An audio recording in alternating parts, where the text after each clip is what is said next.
राजनीति में भारत जोड़ो यात्रा से पहले मोहब्बत शब्द का प्रयोग कोई नहीं करता था। सही बात है ना? तो भारत जोड़ो यात्रा का लक्ष्य यही था, ये देश जो है ये नफरत का नहीं है, ये मोहब्बत का देश है। और नरेंद्र मोदी ने,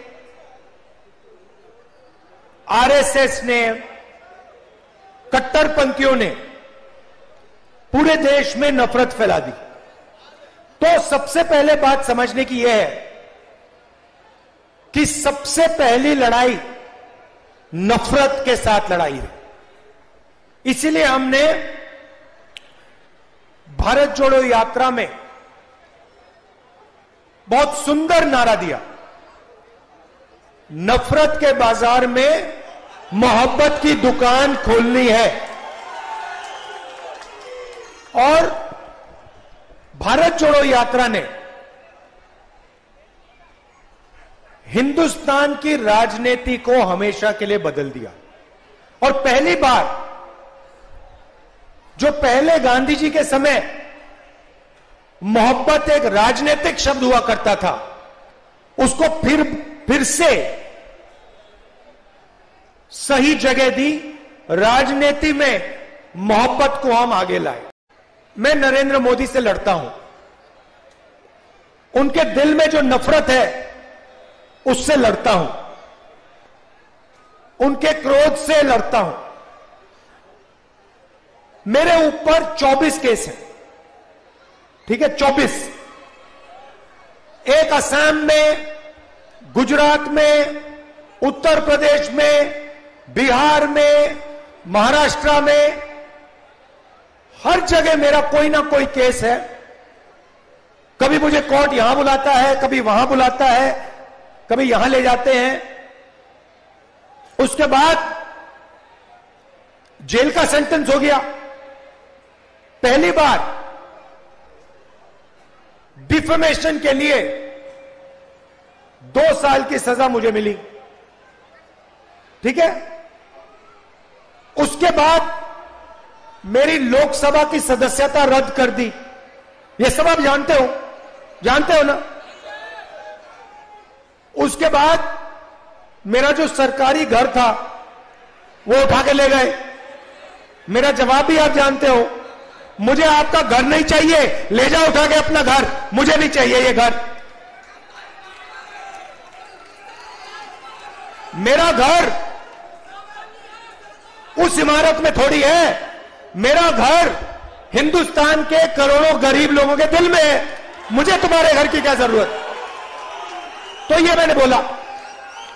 और ये लड़ाई जो है विचारधारा की है, मैं उनसे कॉम्प्रोमाइज कर ही नहीं सकता, सवाल ही नहीं उठ सकता। ना नरेंद्र मोदी मुझसे कॉम्प्रोमाइज करेगा, ना मैं उससे कॉम्प्रोमाइज करूंगा। विचारधारा की लड़ाई है। सालों से मेरा परिवार ये लड़ाई लड़ रहा है। जवाहरलाल नेहरू, इंदिरा गांधी, राजीव गांधी, सोनिया गांधी, मैं और प्रियंका। अब मैं आपसे सवाल पूछना चाहता हूं, मेरे ऊपर 24 केस, ओवैसी के ऊपर कितने केस? एक भी केस नहीं। मेरे ऊपर ईडी, सीबीआई, जो भी एजेंसी है वो 24 घंटा मेरा पीछा करते रहती है।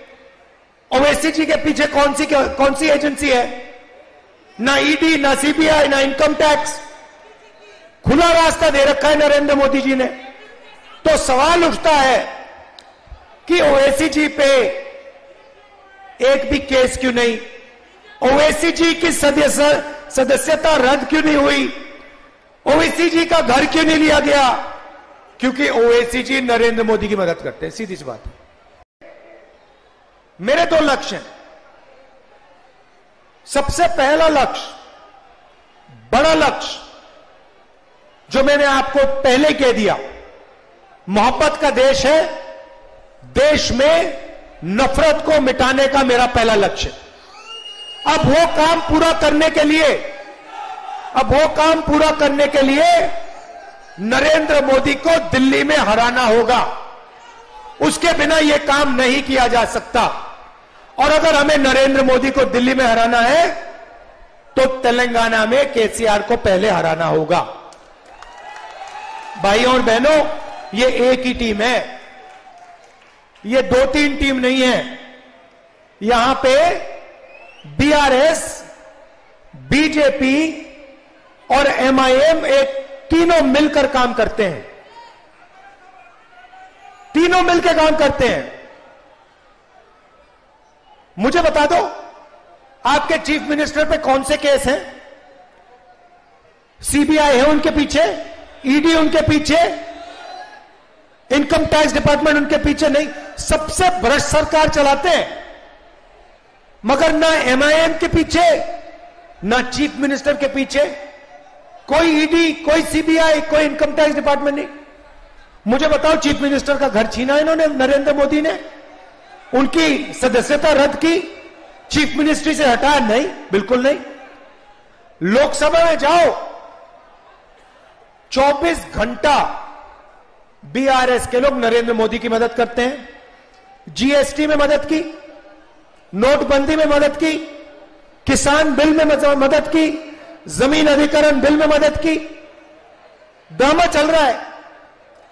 बीजेपी उनकी यहां मदद करती है, ये उनकी वहां मदद करते हैं, और एमआईएम जहां भी बीजेपी उनकी मदद करती है।